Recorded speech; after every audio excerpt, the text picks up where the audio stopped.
ce que je vais faire. Je range. Donc là je vais réparer ce bout de harnachement, c'est une barre de fesses on appelle ça. Les fourches sont cassées. Alors je vais tailler mon cuir. Je prends mon compas que je mets à la dimension qui est de 28. Je vais m'approcher un peu pour voir. 28.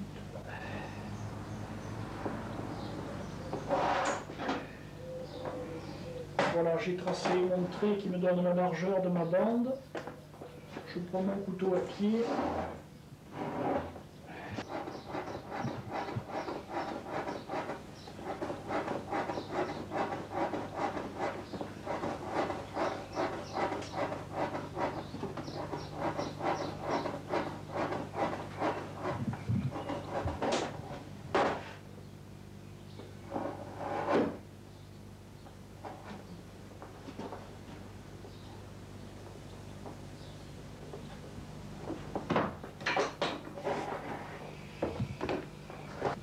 En largeur, je coupe en longueur.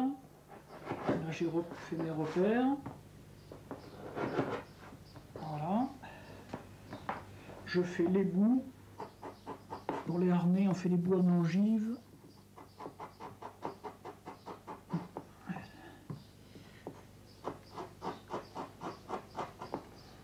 Voilà.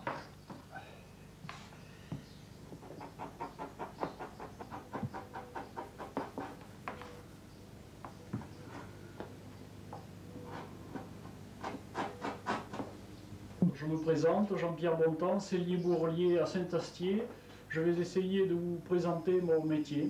Le métier de sellier est un métier très manuel.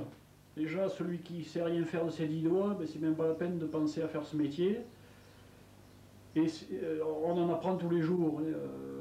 L'apprentissage est quand même assez long, il faut bien compter 3 ans minimum avant de vraiment se débrouiller. Pour faire du matériel à la fois solide et puis joli. Alors dans mon atelier, je fais principalement de la réparation et de la fabrication sur mesure.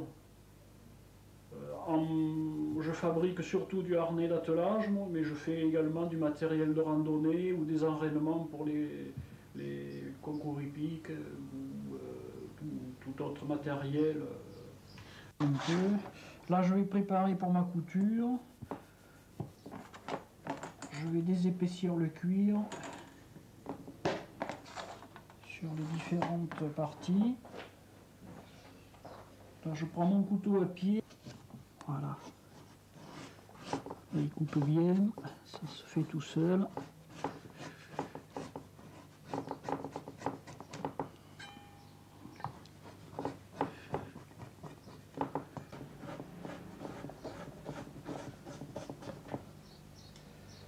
Voilà l'autre. Voilà, là c'est bon. Alors pour faire mes coutures à la même, j'utilise uniquement du fil de laine. Là celui-ci c'est du fil de laine poissé. J'en ai pour la petite sellerie avec du fil de laine qui n'est pas poissé, que je cire à la cire d'abeille. Il y a du noir ou du marron ou du blanc, il y a plusieurs couleurs. Et là, pour faire les réparations, pour faire du harnais, moi je n'utilise que le fil de laine poissé. Alors celui-ci, c'est un gros numéro qui n'est pas facile, vous allez peut-être l'apercevoir, qui n'est pas facile à enfiler dans l'aiguille. Alors, il y a une technique un peu particulière pour enfiler les aiguilles, pour éviter qu'elles, lors de la couture, qu'elles sortent du chat de l'aiguille. Je pique dans le fil. Voilà, là j'ai piqué 2 fois. J'essaie d'aplatir mon fil. Et là, ouais, c'est beau.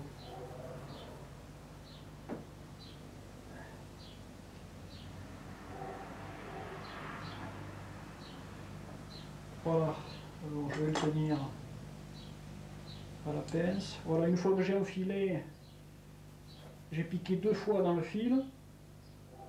J'ai enfilé l'aiguille dans le chat, je tire dessus. Et là après, le fil ne ressortira plus. Alors cet outil s'appelle une pince à coudre. C'est une pince donc en bois qui me sert à maintenir le cuir lors de la couture.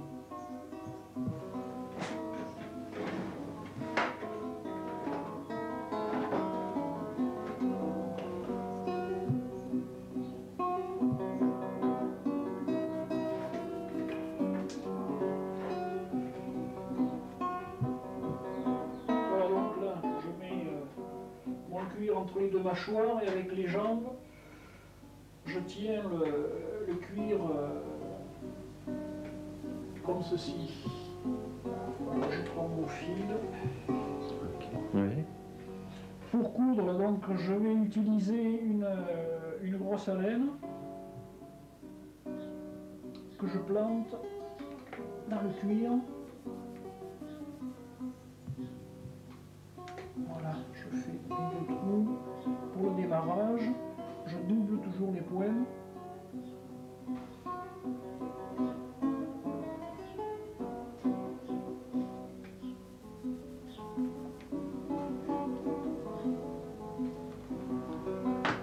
Je prends mon...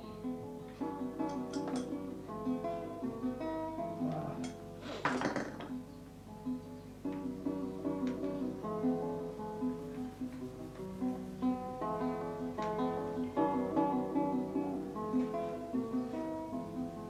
Là, je fais l'écartement des points, c'est à l'œil. Je le fais, là, je ne le trace pas avec ma griffe à molette.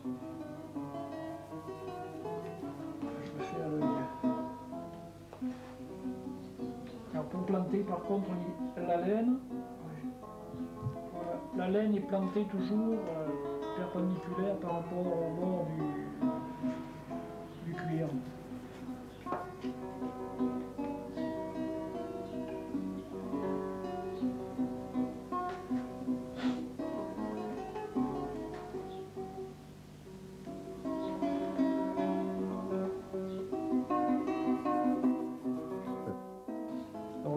Les points de la couture doivent être très serrés pour éviter que les deux cuirs bougent lors du travail. Alors on les serre bien sûr comme ceci. Et là ça fait quand même un peu mal au doigt à la longue quand on n'est pas habitué. Alors je vais arriver au bout d'un côté de ma couture. Voilà, un point de plus qui est assez simple. C'est ça qui m'embête. Alors oui, ça tournait pas tout à l'heure donc. Alors, pour passer l'autre côté de ma couture, je fais ce que l'on appelle un rouleau. Hop.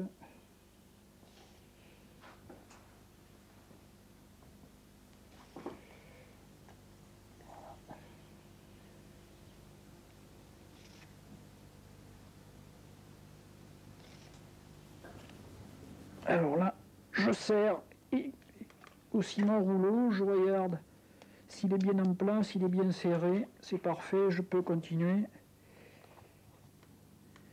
Une fois que ma couture est finie, je passe.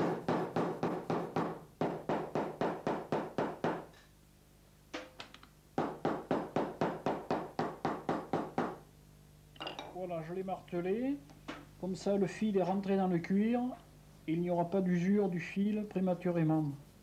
Là, je perce mes trous avec une pince, parce que je n'ai pas le numéro pour taper dessus. Voilà.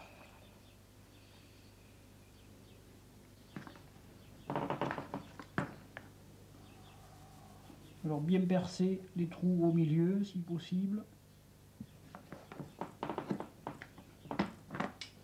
Voilà. Bien entendu, pour faire un harnais, on va prendre du cuir de bourrellerie, qui fait 6 mm d'épaisseur.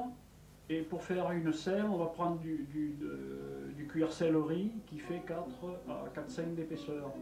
Donc les cuirs ne sont pas tout à fait les mêmes à la finition.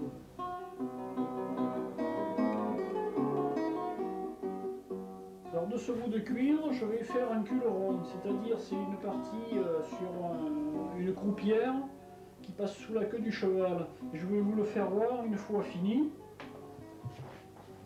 Bon, une fois fini, ça va me donner cette partie que je vais rembourrer la graine de lin pour qu'il reste souple. Voilà, c'est tout.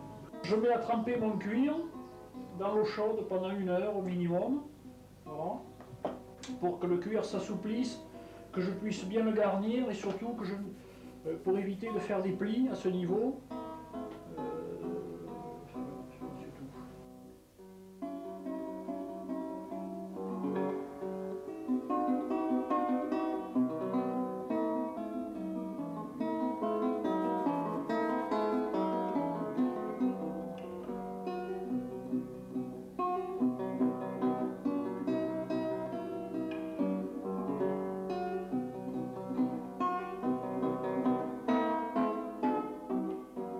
Une fois mon cuir bien mouillé, qui maintenant il est bien souple, je vais le coudre, commencer la couture pour le garnir de graines de lin. Bon, maintenant que j'ai fait un petit peu de couture, je vais le garnir de graines de lin petit à petit.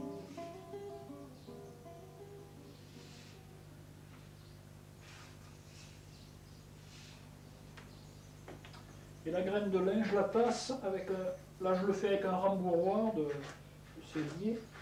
Ah, je la tasse pour bien que le cuir se tende.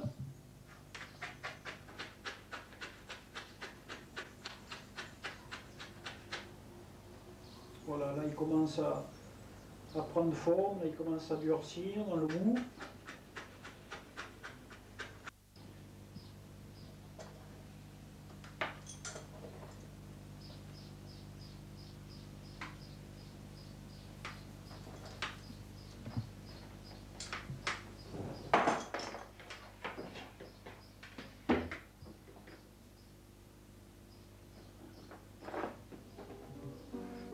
En forme en évitant de faire les plis à ce niveau, là où il se forme naturellement, bien sûr.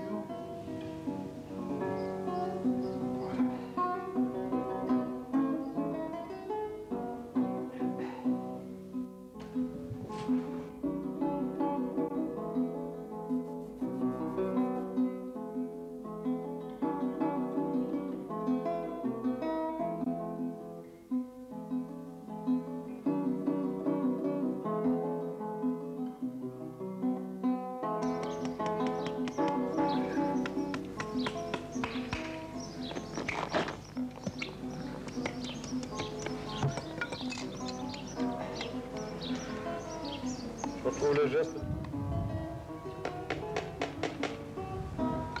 Voilà.